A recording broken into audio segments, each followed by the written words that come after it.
November 14 வெள்ளிக்கிழமை.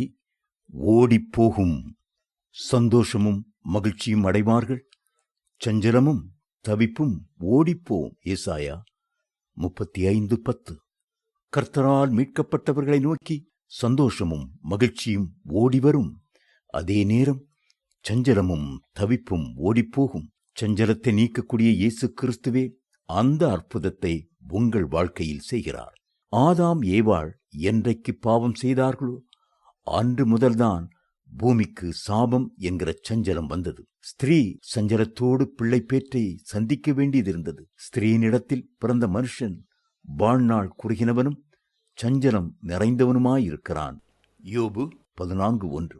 என் ஆயுசு நாட்கள் கொஞ்சமும் சஞ்சலமுள்ளதுமாயிருக்கிறது.